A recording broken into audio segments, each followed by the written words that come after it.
இந்த வீடியோவை வழங்குவோர் கசக்கி கட்டு your laundry service washing and ironing cotton saree starching stain removal and dyeing and B-Roll Studios Private Limited.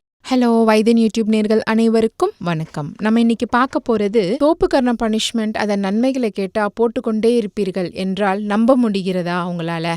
அதை பத்தி தான் நம்ம இந்த வீடியோல பார்க்க போறோம். தொடர்ந்து வீடியோக்குள்ள போலாம். தோப்புக்கரணம் போடுவத பனிஷ்மெண்டாக தான் காலங்காலமாக வழங்கப்பட்டு வருகிறது. நமது இடுப்பு முதல் கால் பகுதி வரையிலான உடல் பாகங்கள் ஆரோக்கியமாக இருக்க வேண்டும் என்றால் நமக்கு அதற்கு உதவுவது தோப்புக்கரணம் மட்டும்தான். தோப்புக்கரணம் போடுவதனால உங்கள் உடலுக்கு கிடைக்கும் நன்மைகள் என்னென்று நம்ம தெரிந்து கொள்ளலாம் வாங்க. உங்கள் உடலை அது ரொம்ப வலுப்படுத்தும். நீங்கள் சரியான முறையில தோப்புக்கரணம் போட்டீங்கன்னா அது உங்கள் முழு உடலுக்குமே நன்மை தரும். மேலும் உங்கள் வயிற்று பகுதியும் ஸ்ட்ராங் ஆகும். மேலும் ஆராய்ச்சிகள்ல உங்கள் அடிவயிறு மற்றும் தொடைப்பகுதியில் உள்ள தசைகளை இறுக்கமாக்கி உங்கள் கால்களுக்கு நல்ல வலுவை கொடுக்குது இந்த தோப்புக்கரணம். தோப்புக்கரணம் போடுவதனால உங்கள் முழங்கால்களுக்கு நெகிழ்தன்மை அதிகரிக்கிறது.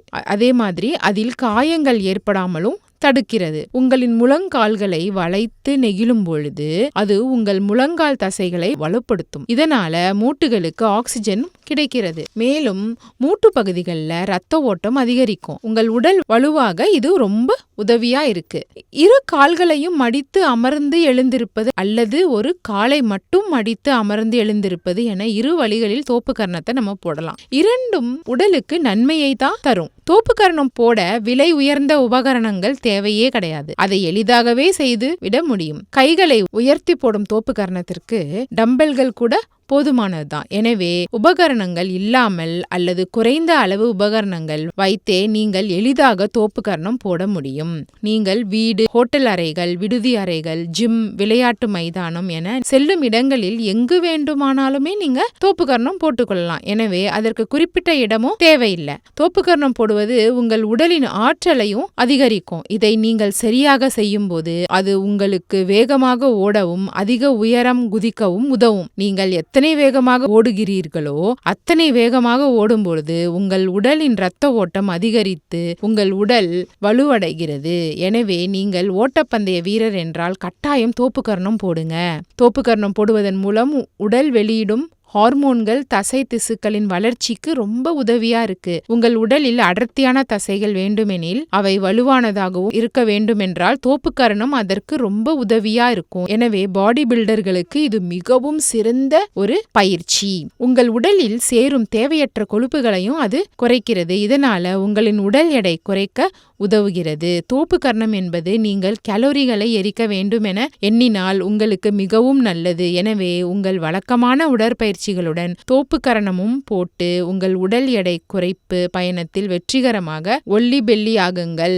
நீங்கள் தோப்புக்கரணம் போடும் பொழுது இரத்த ஓட்டம் உடல் முழுவதும் சீராக பாய காரணமாகிறது. மேலும் உங்கள் ஒட்டுமொத்த உடலின் ஆரோக்கியத்தையும் மேம்படுத்துது. உங்கள் உடலில் இரத்த ஓட்டம் நன்றாக இருக்கும்போது அது உடலின் முக்கிய பாகங்கள் மற்றும் தசைகளுக்கு ஆக்சிஜன் செல்லும் அளவையும் அதிகரிக்குது. கண்டிப்பா இது தெரிந்தால் எல்லோரும் தோப்புக்கரணம் போடுவோம். உடற்பயிற்சிகள் உங்கள் உடலின் இரத்த ஓட்டத்தையும் அது அதிகரிக்குது. இதனால உங்கள் ஒட்டுமொத்த உடலின் ஆரோக்கியமும் அதிகரிக்குது. நீங்கள் நிற்கும் நிலையை மேம்படுத்துகிறது. நீங்கள் தோப்புக்கரணம் போடும் பொழுது உங்கள் உடலுக்கு நல்ல பேலன்ஸ் கிடைக்குது. இந்த பேலன்ஸ் நீங்கள் நன்றாக நடக்க, உட்கார, நிற்க, நேராக செல்ல என அனைத்துக்குமே உதவியா இருக்கு. உங்கள் பின்புறத்துல அதாவது உங்கள் பேக்ல உள்ள தசைகளையும் அது வலுவாக்குது. உங்கள் பின்புற அழகு மற்றும் ஆரோக்கியம் இரண்டுக்குமே தோப்புக்கரணம் உதவியா இருக்கு. எனவே உங்கள் அன்றாட உடற்பயிற்சியில தோப்புக்கரணத்தையும் சேர்த்து பயன்பெறுங்க. நேராக நின்று கொள்ள வேண்டும். உடல் ஒரே நேர்கோட்டில் இருக்கணும். இது இரு காதுகளையும் இரு கரங்களால பிடித்து கொள்ள வேண்டும். வலது காதை இடது கரத்தாலும் இடது காதை வலது கரத்தாலும் பிடித்து கொள்ள வேண்டும். காதை அடிப்பகுதியில் தான் பிடிக்க வேண்டும். அப்படி பிடிக்கும் போது மூளைக்கு செல்லும் நரம்புகளுக்கு தூண்டுதலும் கிடைக்கும். அப்படியே நேராக வளையாமல் குனியாமல் உட்கார்ந்து நேராகவே எழுந்திருக்க வேண்டும். ஒரே நேரத்துல மொத்தமாக போடக்கூடாது. ஒரு 10 முதலில போட்டுவிட்டு அப்படியே தினமும் அதிகரிக்க வேண்டும். இப்படி நீங்க செஞ்சுட்டு வந்தீங்கன்னா உங்கள் உடல் முழுவதும் தலையிலிருந்து கால் வரைக்கும் உங்கள் உடல் ரொம்ப ஆரோக்கியமாகவும் ஸ்ட்ராங்காகவும் இருக்கும். கண்டிப்பா தோப்புக்கரணம் போடுறதுக்கு யாருமே இன்னுமே அச்சவே படக்கூடாது. பனிஷ்மெண்ட்டும் எடுத்துக்க கூடாது. யாராவது கொடுத்தாங்கன்னா சந்தோஷமா செஞ்சுட்டு போங்க. உங்க உடல் ரொம்ப ஆரோக்கியமா இருக்கும். இந்த வீடியோ உங்களுக்கு பிடிச்சிருந்ததுன்னா லைக் பண்ணுங்க, ஷேர் பண்ணுங்க. மறந்துடாம வைத்தியன் யூடியூப் சேனலை சப்ஸ்கிரைப் பண்ணுங்க. அந்த பெல் பட்டனையும் கிளிக் பண்ணி வச்சுக்கிட்டீங்கன்னா நாங்கள் சென்ட் பண்ணுற எல்லா வீடியோவும் உங்களை உடனே வந்து சேரும்.